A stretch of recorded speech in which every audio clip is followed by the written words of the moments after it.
Alô, gente amiga, meus irmãos, minhas irmãs, uma boa noite para vocês. Hoje é quarta-feira, dia de palestra pública da Sociedade Espírita Ponto de Luz de Rolante, Rio Grande do Sul. E hoje nós vamos ter o prazer de receber aqui a Elizabeth Barbieri. Elizabeth Barbieri, que é vice-presidente lá da FERGS, né, e da área de unificação da FERGS, Federação Espírita do Rio Grande do Sul, e ela apresentou essa palestra já no início de março. E a gente vai repetir hoje para você, que não teve oportunidade de assistir, Mediunidade, Caminho para a Autoiluminação. Mas antes da participação da Elizabeth Barbieri, nós vamos à nossa prece.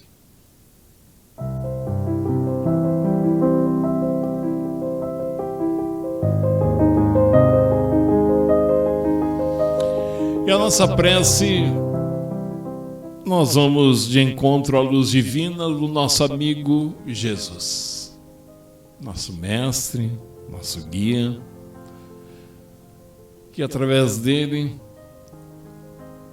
nós queremos ir até ao Pai, à equipe espiritual, ao mentor da casa, Bezerra de Menezes, a você, minha amiga, a você, meu amigo.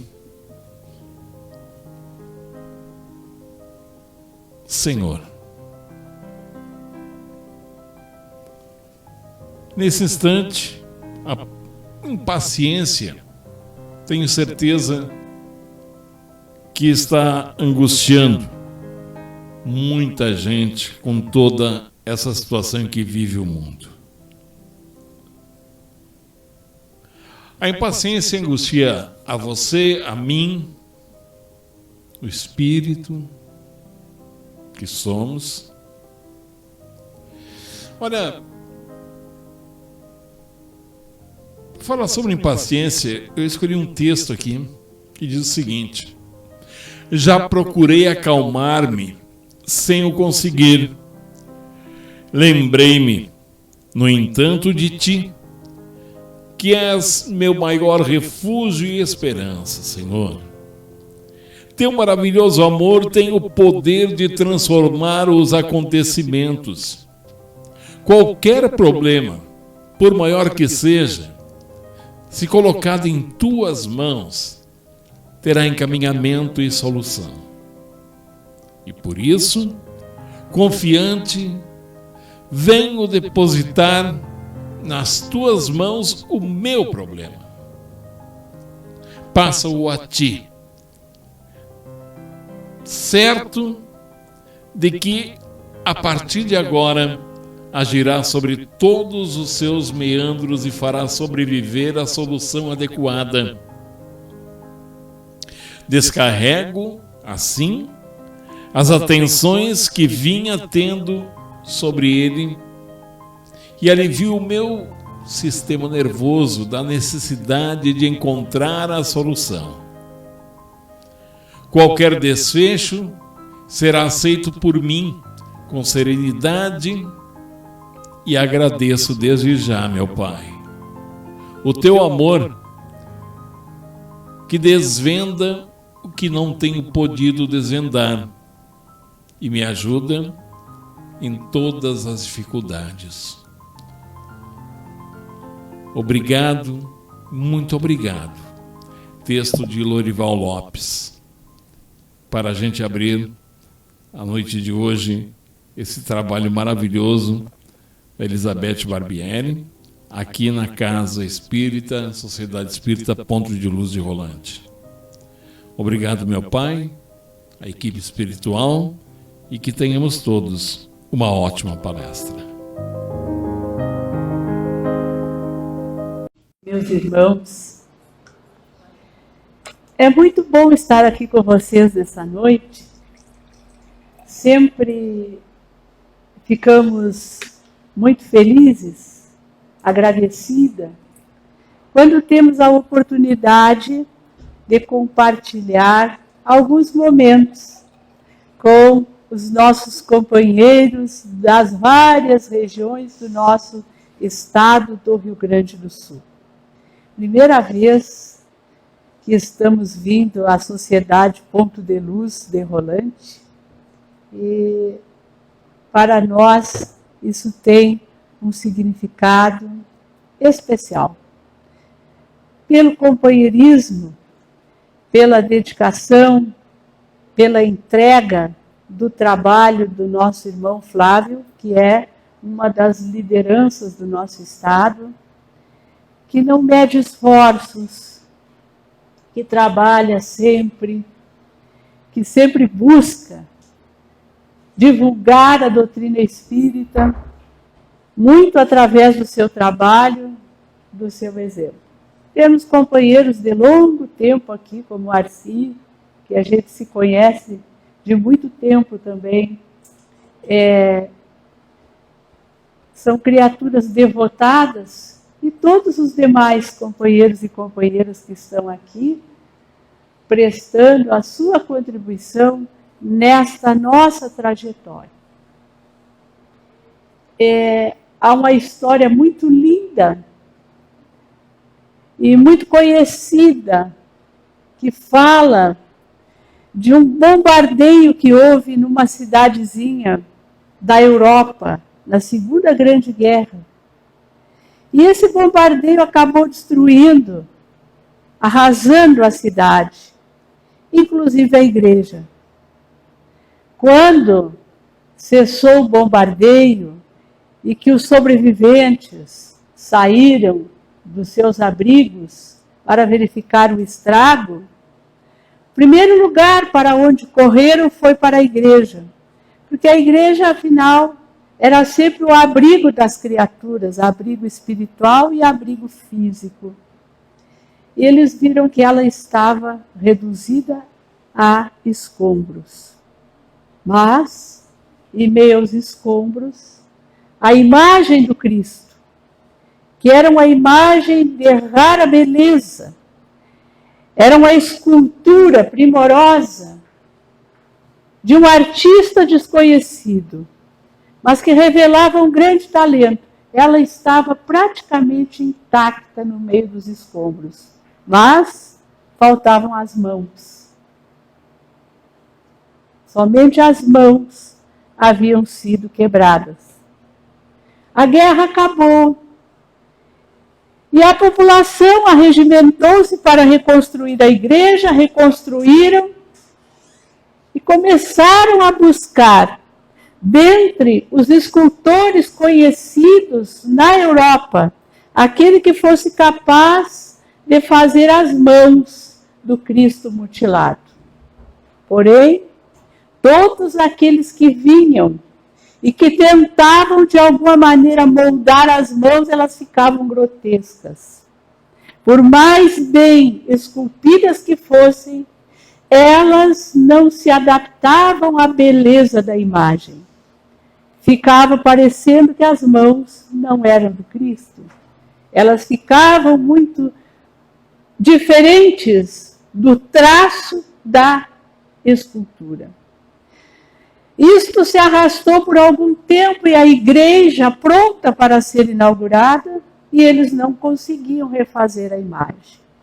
Até que o padre que chegou para tomar conta daquela paróquia disse: nós vamos inaugurar a imagem.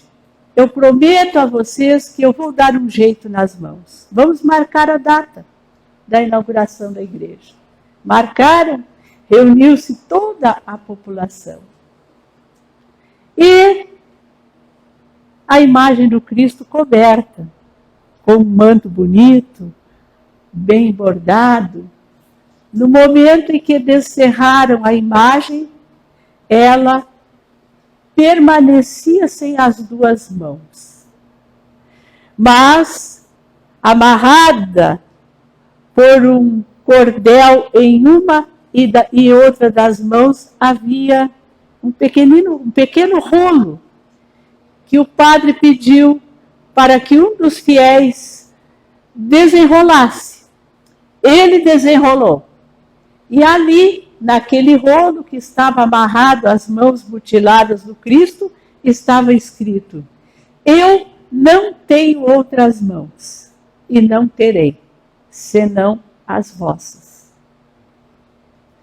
Então, meus queridos amigos, nós somos os agentes de Jesus no mundo.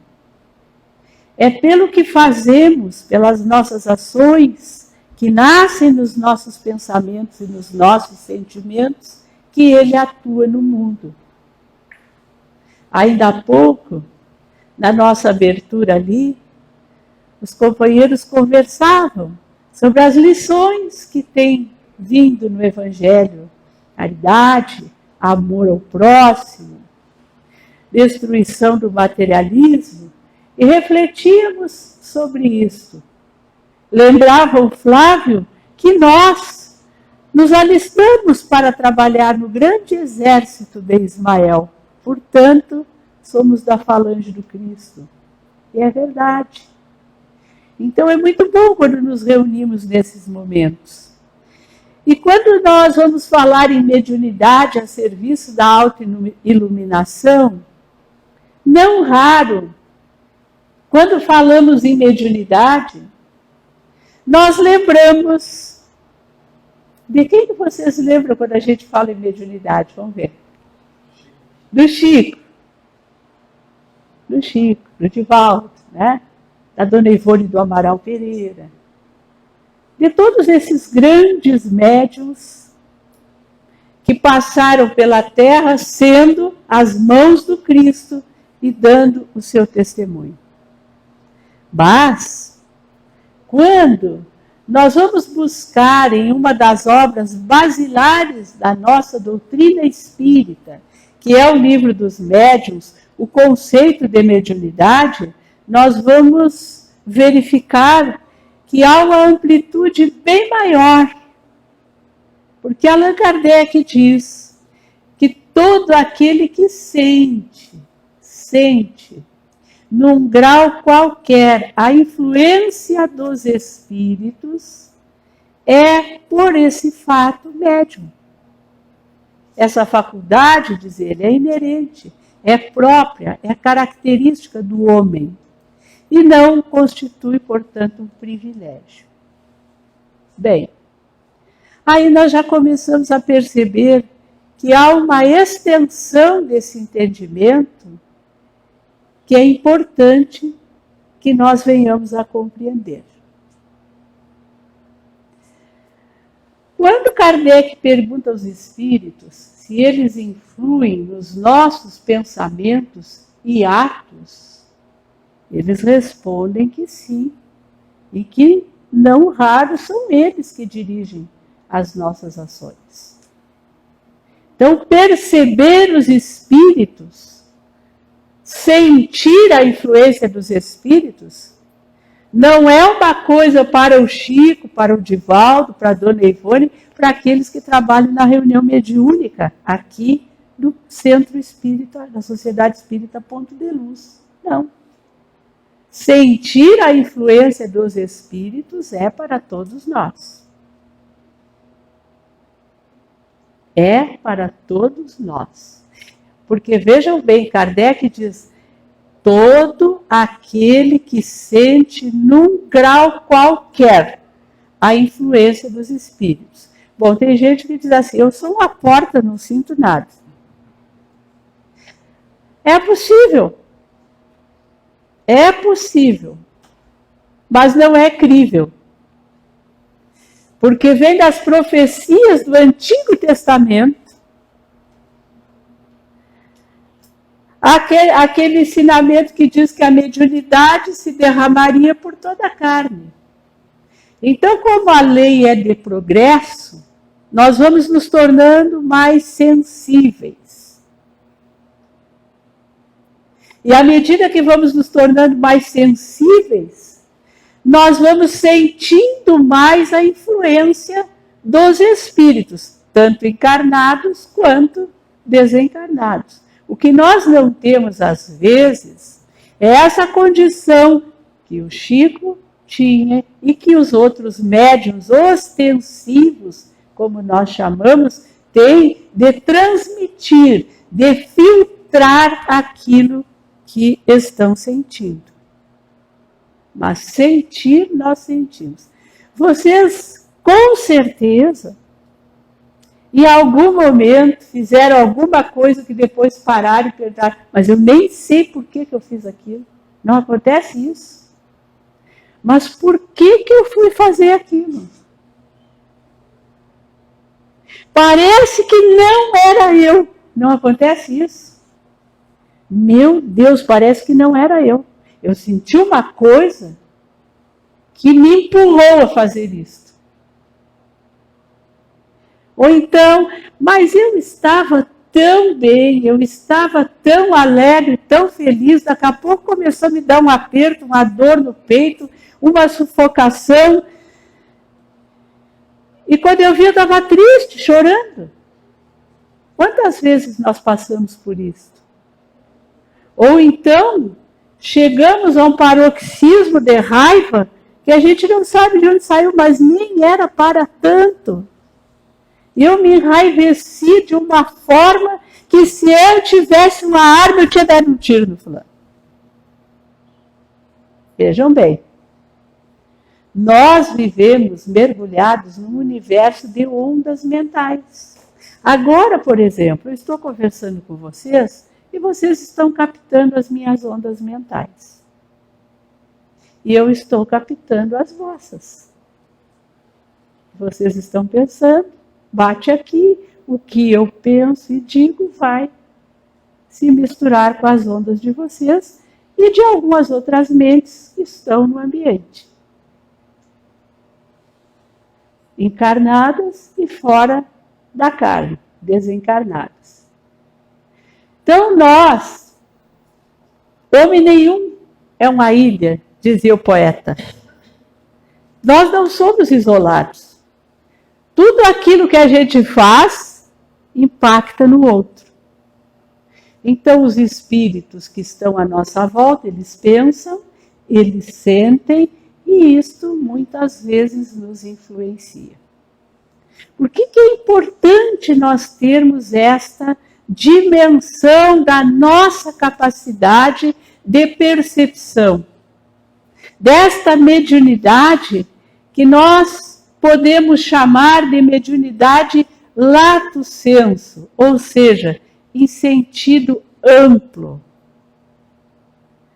Porque se nós atentarmos para isto, nós nos tornaremos mais senhores daquilo que nós fazemos, pensamos e principalmente daquilo que nós sentimos. Nós somos criaturas que somos muito mais sentir do que pensar e agir. É que como nós somos ocidentais e somos racionais e somos muito práticos, muito para fora, às vezes a gente não atenta muito bem para o que sente.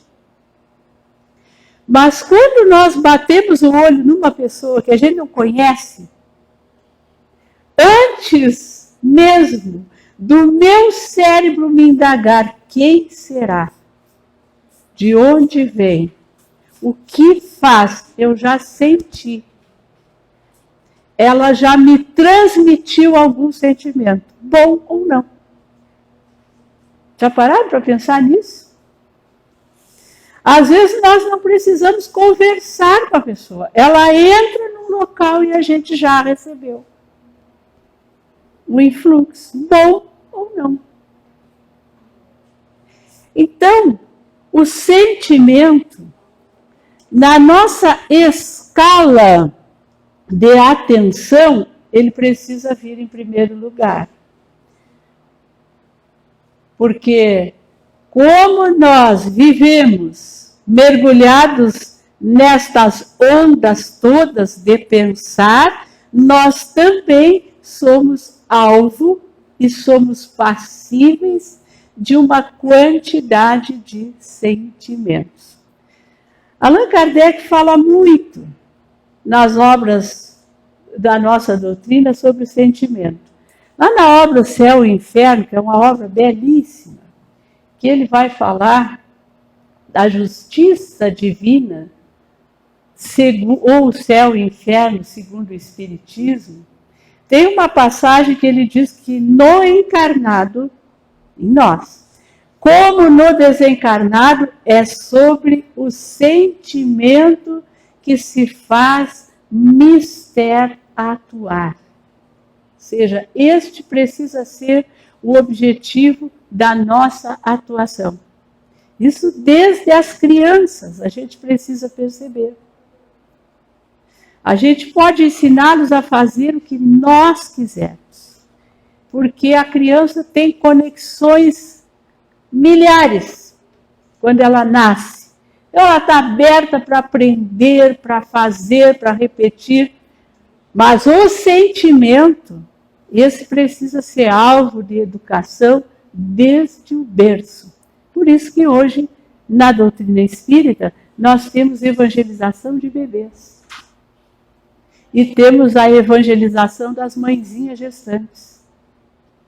Ou seja, às vezes a gente evangeliza o espírito nas reuniões mediúnicas, quando ele está na erraticidade, recebe, acolhe, evangeliza, dialoga com ele, ele mergulha na reencarnação.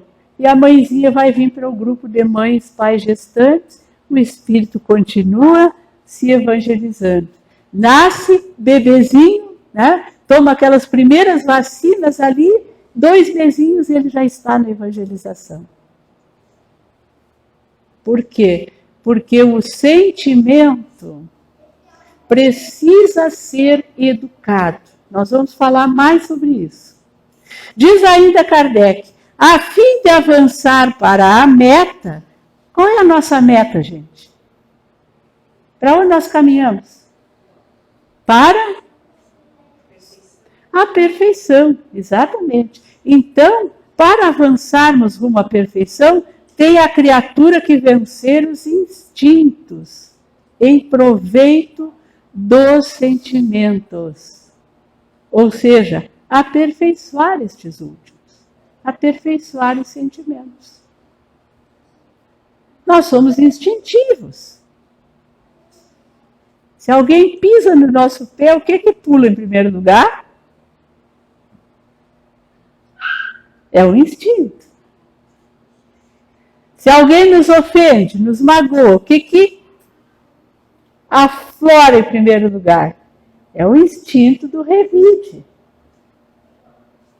Mas isto é lá no reino animal, onde o instinto dita o determinismo, e ele, como o instinto não erra, no animal, ele serve apenas para que o animal satisfaça a sua fome, a sua necessidade de procriação, a sua defesa e a defesa da sua prole.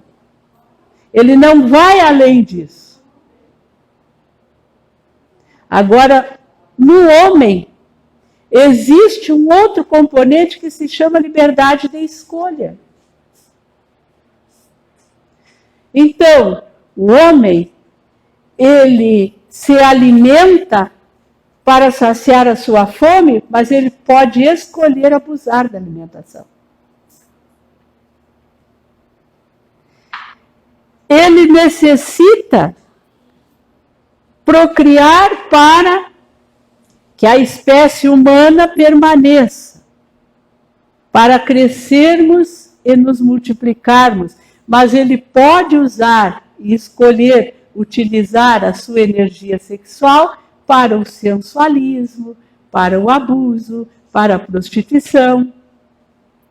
Então, quando nós ingressamos no terreno do livre-arbítrio, é preciso que nós vençamos os instintos e que aprendamos a aperfeiçoar os sentimentos, para usarmos bem os nossos talentos e não abusarmos deles. Também diz Kardec, Kardec não. Essa é uma frase que está no livro A Quem Além do Tempo, do nosso querido Gelson Luiz Roberto, que é um dos nossos autores da editora da Félix. O Gelson diz que nós temos um processo consciencial que se chama função-sentimento e que se orienta para agir, sentir e realizar. O que isso tem a ver com mediunidade, com percepção? Tem tudo a ver. Porque se eu sinto a influência dos espíritos, uma coisa é eu sentir, outra coisa é o que eu faço com isso. Isso é a função sentimento. Eu posso sentir raiva daquele que pisou no meu pé. Posso ficar com raiva no momento. Agora, o que eu faço com esse sentimento? Aí a escolha é minha. Eu posso bater na criatura e ir lá e pisar no pé dele, tá? Ou eu posso ficar nanando o meu pezinho, né? E dizendo, não, ele não fez por gosto. Né? Aí ele vem e diz, desculpa, sim, claro, não foi nada. Né? Ou seja, eu tenho que escolher, eu posso escolher o que eu faço com o que eu sinto. Quer ver uma coisa? Há pessoas que ficam tristes, tem aqueles momentos de tristeza, e nos momentos de tristeza as pessoas se tornam altamente produtivas. Se a pessoa tem tendência, se ela é músico, por exemplo, às vezes ela usa a tristeza e produz músicas belíssimas.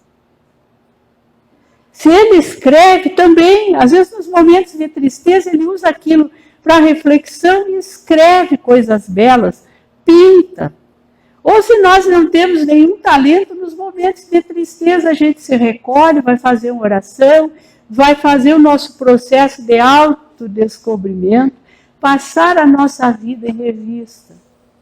Outros ficam tristes, se alcoolizam, vão beber. Outros se matam, às vezes por um processo até já enfermo, doentio, de cultivar muito a tristeza. Outros ficam agressivos, ficam tristes, se isolam, não querem falar com ninguém. Faltam os seus compromissos, estou triste, hoje não vou ao trabalho. O outro diz, não, eu vou dar um jeito nessa minha tristeza, hoje que eu preciso trabalhar. Ou seja, sentir, nós todos sentimos, mas a função que nós damos ao nosso sentimento é nossa. É nossa. Eu me senti ofendido em razão de uma postura de um amigo do qual eu não esperava determinadas atitude. Eu posso escolher.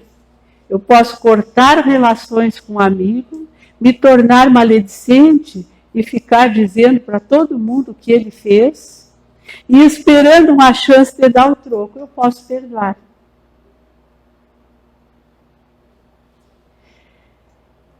E a mediunidade, nesse contexto, ela vem por quê? Porque dependendo da escolha que eu faço, eu vou selecionar aqueles que vão sugerir pensamentos e sentimentos para mim. Se eu escolho perdoar as ofensas, por exemplo, quem é que vai se aproximar de mim? Que tipo de espírito vai se aproximar de mim? Os bons. Aqueles que apostam no desenvolvimento da virtude do perdão no mundo. Agora, se eu escolho dar o troco, quem que eu vou atrair para a minha sintonia? Os meus adversários, os adversários daquele a quem eu quero dar o troco. E aí, de repente, eu vou estar envolvido numa gama, numa mescla de sentimentos e de pensamentos que eu não dou conta. Eu vou enfermando, vou me tornando cada vez mais irritada, daqui a pouco eu estou com um processo de enfermidade nervosa, estou entrando num colapso, estou com a minha vida praticamente nas mãos dos adversários meus e dos adversários da pessoa que eu quero prejudicar. Então, quando nós sabemos que nós temos esse nível de sintonia, trabalhar os nossos sentimentos é fundamental. Porque isto nos torna livres. Isto coloca a vida nas nossas mãos. Em primeiro lugar, a gente nunca sabe a verdade toda. Já não aconteceu com vocês de chegar e dizer para alguém, então, tu fizeste isso, tu fizeste aquilo, tu disseste isso, aquele outra pessoa diz assim, não, mas eu não fiz isso. Não, mas me disseram que tu fez, não, mas a pessoa entendeu errado. Não, mas eu ouvi tu dizer, não, mas então tu entendeste mal. Então, não raro, nós vamos complicando os nossos sentimentos por interpretações parciais. Hoje nós estamos vivendo uma situação social lamentável. Nós temos famílias separadas, nós temos amizades de longo tempo rompidas por interpretações parciais, que defendem situações lamentáveis de ambos os lados. Brigamos porque queremos defender o menos corrupto, o menos ladrão, o menos isso, o menos aquilo, e não nenhum mais isso, mais aquilo. Ideologias que ao longo do tempo já se revelaram incapazes de fazer a felicidade humana. A única ideologia que nos serve é a do Cristo. E o Cristo tem uma única ideologia. Ama o teu irmão como eu te amo. Fora disso, não há salvação, porque isso é caridade. Então, se nós somos as mãos do Cristo no mundo e temos esta mediunidade lato sensu, vamos parar um pouquinho e pensar, meus amigos, avaliar. Uma das funções da nossa consciência é avaliar tudo aquilo que nos chega. Se escolhermos isto, qual é o resultado? Talvez na hora nos dê um empoderamento, uma sensação de eu falei mais alto, eu disse o que eu pensava, mas e daí? O que eu penso é importante para quem? Às vezes nem para mim, porque não me faz feliz. Então os espíritos se aproveitam muito disso. Esta frase aqui é uma frase retirada do item 170 do Livro dos Médiuns, em que Kardec nos mostra realmente o panorama da coisa. Olha só. É assim, diz ele, que muitas vezes fomos testemunha do papel que os espíritos desempenham entre os vivos. Observamo-los em diversos lugares de reunião, em bailes, em concertos, em sermões, funerais, casamentos, etc. E por toda parte os encontramos, os espíritos, né? Atiçando paixões más, soprando discórdias, provocando rixas e rejubilando-se com suas proezas. Outros, ao contrário, combatiam essas influências perniciosas e, pasmem, porém, raramente eram atendidos. Então, vejam, às vezes nós estamos numa reunião social, rindo, nos alimentando, nos divertindo, e os espíritos estão ali, às vezes atiçando paixões, principalmente onde o álcool, que é a grande causa hoje, o levantamento nacional de entorpecentes, enfim, mostra que a maior causa de morte, de acidente de trânsito, de crimes violentos, se dá sob efeito do álcool. Os médicos, felizmente, estão chegando à conclusão e divulgando que não existe o beber social. Se um cálice de vinho, que as pessoas diziam que depois da refeição traz determinados benefícios para o organismo, traz muitas vezes mais malefícios. Então, às vezes a pessoa, com a sua capacidade racional alterada pelo álcool, e aqueles que dizem que bebem e não se alteram são os que mais têm probabilidade para se alterar, atente bem para isso. Às vezes surgem crimes, se dá uma morte, uma discussão violenta, uma ruptura de relacionamento. Por quê? Porque tem espíritos que utilizam aquilo que nós já temos em nós. Eles espicaçam e aumentam. Já estou com uma certa discordância com o Flávio, que Deus nos livre, né, Flávio? Aí vou lá, daqui a pouco os espíritos começam a volumar aquilo ali, que era pequenininho, daqui a pouco está uma bola de neve.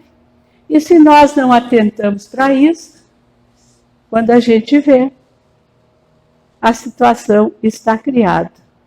Mas é importante isso que Kardec diz também, que os espíritos bons, os nossos anjos guardiães, os nossos espíritos familiares bons, eles também estão sempre por perto, nos orientando, deixa para lá, perdoa, desculpa, está na hora de ir embora, aqui já está muito carregado o ambiente, vai para casa, faz uma prece, faz o evangelho, vai dormir. Raramente, diz Kardec, a gente dá atenção para esses benfeitores. Há pouco tempo, nós tivemos um fato muito sério e que a gente refere aqui, porque foi de domínio público, né? A imprensa divulgou muito daquele moço cujo casal bateu no carro, ele saiu armado, ele com a mãe atrás da família e trucidou quase toda a família. A gente fica pensando, é um louco? Não, é uma pessoa normal, entre aspas. Mas alguém que não atenta para os sentimentos. Porque, meu Deus, o homem que bateu nele era um mecânico e disse, eu vou arrumar o teu carro. Pronto. Não. Hoje está recolhido ao presídio central, o inferno do presídio central, com a vida arrebentada. A gente diz assim, vai pegar 6, 7 anos e depois está na rua. Gente, ninguém tem noção do que é um dia numa prisão dessas. Acabou. Acabou. E às vezes por nada, gente. Olha, nem quando alguém tira a vida de um afeto querido da gente, a gente vai pedir justiça, mas a gente não vai à vingança, à vindita, ao desforço. Isso é escolha instintiva. Isso é nos rendermos a essas mentes que muitas vezes nos instigam. Então nós temos que ter consciência disso. Todos nós, de alguma forma, somos médiuns. E muitas vezes, no que nós fazemos, existe uma mão espiritual, vamos dizer assim, nos empurrando. Então é preciso ter esta compreensão. Quando as coisas estão muito acirradas.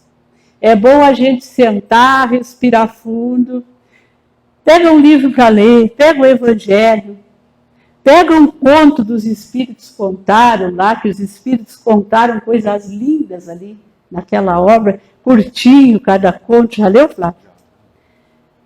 A gente vira a cabeça, até porque se existe uma ala que quer lançar sombra nos nossos passos, existe outra que quer lançar luz na nossa trajetória. Nós nunca podemos esquecer disso. Então, não vai ter governo, não vai ter partido, não vai ter forma, regime de governo que dê conta da felicidade humana. Cada um vai dar conta da sua felicidade. Porque é a maneira como eu me posiciono diante daquilo que eu sinto.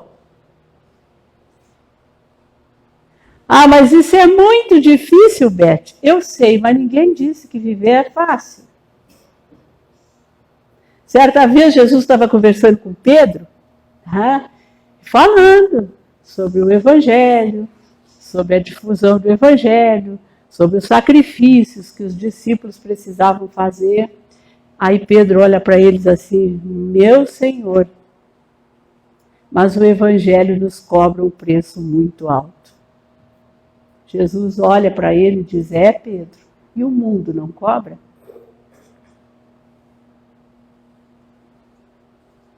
Erremos uma vez. Nem que seja o preço da consciência culpada, a gente vai suportar.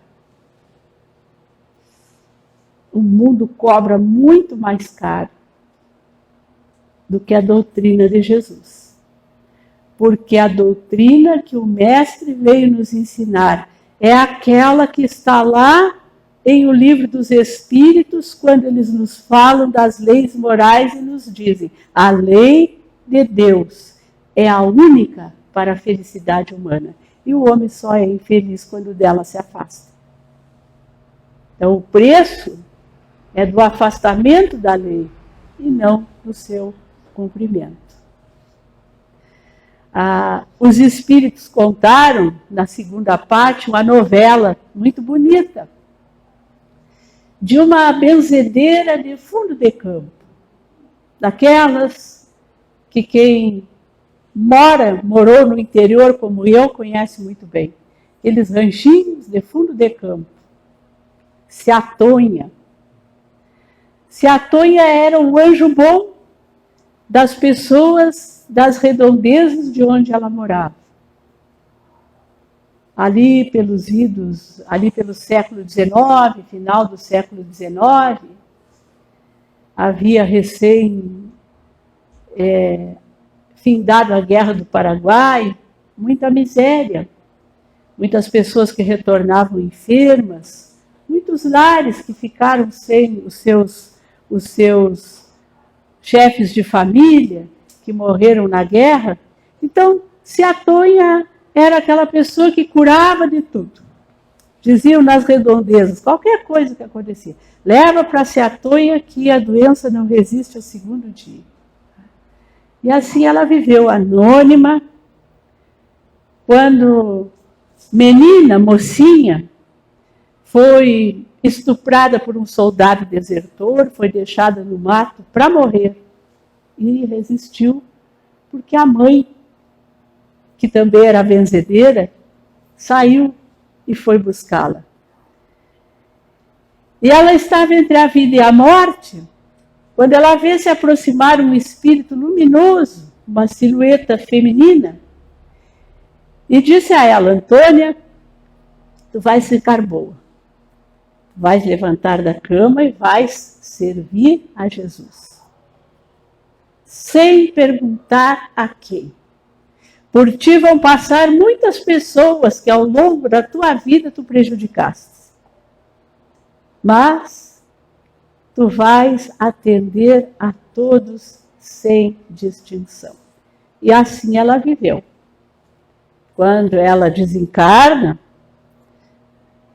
ela pressente a morte chegando, então ela coloca o vestidinho que ela tinha ganho de presente da dona da fazenda onde ficava o ranchinho dela. Coloca aquele vestidinho, pega o véuzinho, o terço que ela sempre trazia à mão, deitou-se, abriu a porta do rancho e ali ela morreu, Dona Mariana, a dona da fazenda, que todas as semanas ia até lá. Se a Tonha era confidente dela, uma mulher rica, muito solitária, com muitos problemas de relacionamento, enfim, muito triste. Se a Tonha era conselheira. Naquela manhã, ela então pega a charrete com o capataz e vai até o rancho, disse a Tonha. Estranha, porque se a Tonha tinha um sexto sentido, quando as pessoas vinham longe na estrada, ela já saía na porta do rancho para receber. E ela não saiu. Aí Dona Mariana entra e encontra Antônia desencarnada. É uma comoção na vizinhança. Contam os espíritos que ela foi velada na capela da fazenda de Dona Mariana e vinha gente de tudo que era lado, a cavalo, de carroça, a pé, para prestar as últimas homenagens àquele anjo bom que passou pela terra servindo todas as pessoas. Depois os espíritos contam a sua chegada na espiritualidade e os seus entendimentos com o Cepé, que era o benfeitor amigo, né? Para que ela então ou volte à Terra em nova reencarnação ou continue a sua trajetória ainda na espiritualidade, onde ela está até hoje, né? Atende muito os moradores de rua, as pessoas em dificuldade, nas mais variadas situações. Se a Tonha, podemos dizer que era uma médium de cura, mas acima de tudo, a mediunidade dela era o trabalho no bem. E essa mediunidade, meus amigos, todos nós podemos desenvolver, todos. Nós não precisamos ter dinheiro, nós não precisamos ter nem saúde. Vejam o Chico, vejam o Jerônimo, tetraplégico. Fazia palestras deitado numa cama. Tinha um bom humor imenso. Com as suas palestras, com as suas viagens, usava um saco com areia em cima do peito para que isso reduzisse as suas dores. E ele mantinha inúmeras creches em Ituiutaba, em Minas Gerais, com aquele seu trabalho missionário. Então, fazer o bem, na medida daquilo que nós podemos, é continuarmos sendo as mãos do Cristo na Terra.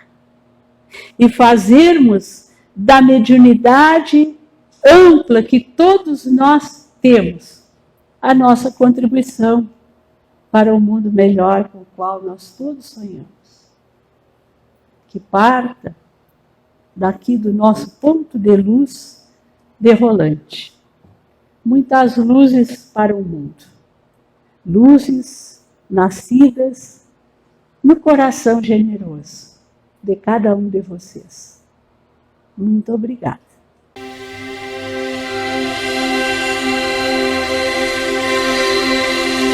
E assim, gente, nós tivemos a palestra com Elizabeth Barbieri, onde a nossa Casa Espírita, Sociedade Espírita Ponto de Luz de Rolante, continua com as portas físicas fechadas, mas as espirituais abertas, esperando sempre você. Neste momento, queremos agradecer a cada um de vocês, pedindo a bênção de Deus por vocês estarem com a gente.